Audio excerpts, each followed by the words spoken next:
விஜயநகரம் பெரும் செல்வமும் வலிமையும் புகழும் கொண்ட ஒரு பேரரசு. அந்த பேரரசின் மையத்தில் மகத்தான மன்னர் கிருஷ்ணதேவராயர்.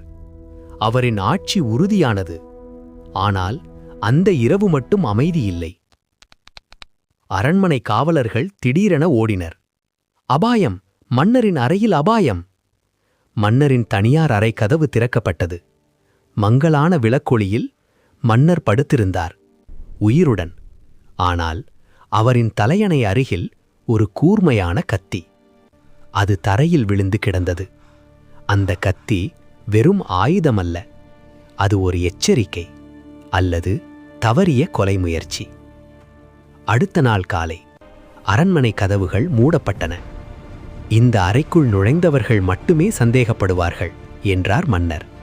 அமைச்சர்கள், காவலர்கள், சேவகர்கள் ஒவ்வொருவரின் முகத்திலும் பயம். ஆனால் ஒரு மனிதர் மட்டும் அமைதியாக இருந்தார், தெனாலிராமன். அவர் கத்தியை மெதுவாக எடுத்தார். கூர்மையான பளிங்கு போல இருந்தது, புதியது. அவர் அதை மூக்கருகே கொண்டு சென்றார். மெல்லிய சாந்து வாசனை. அவர் சிரித்தார். நேற்று இரவு யார் கோயிலுக்கு சென்றார்கள்? அனைவரும் ஒருவரை ஒருவர் பார்த்தனர். ஒரு அமைச்சர் முன் வந்தார். நான் சென்றேன். அவரின் விரலில் மஞ்சள் மற்றும் சாந்து தடம். சந்தேகம் உறுதியாகியது. அமைச்சர் திணறி ஒப்புக்கொண்டார். மன்னரை கொல்லவில்லை, பயம் உண்டாக்க நினைத்தேன். ஏன் என்று மன்னர் கர்ச்சித்தார். அரசாட்சியில் உங்கள் பலத்தை சோதிக்க. அவர் கைது செய்யப்பட்டார். அரண்மனை சற்றே அமைதியானது. அனைவரும் நினைத்தார்கள் கதை முடிந்தது. ஆனால் தெனாலி மெதுவாக சொன்னார், மன்னா, இது முதல் உண்மை மட்டும். மௌனம். கத்தி வைத்து பயமுறுத்தியது இவர். ஆனால் உண்மையான கொலை முயற்சி வேறு இடத்தில். அவர் மன்னரின் தலையணையை எடுத்தார். அதன் உள்ளே இருந்து ஒரு சிறிய ஊசி விழுந்தது. அது சாதாரண ஊசி அல்ல. அதன் முனையில் கருமையான ஒட்டிய துகள். விஷம். அரண்மனை முழுவதும் நடுங்கியது.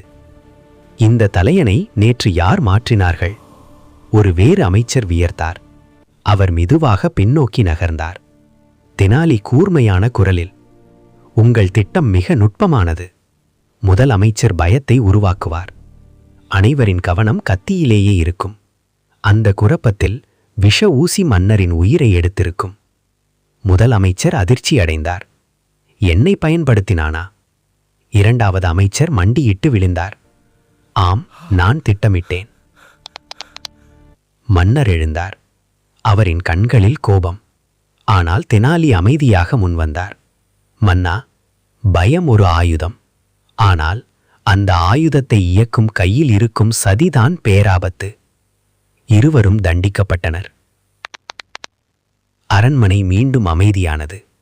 ஆனால் அந்த நாள் ஒரு பாடம் கற்றது. கண்ணுக்கு தெரியும் குற்றவாளி ஒருவன் இருக்கலாம். ஆனால் கண்ணுக்கு தெரியாத சதி, அதுதான் உண்மையான ஆபத்து. காணும் குற்றம் எளிது, காணாத சதிதான் ஆபத்து.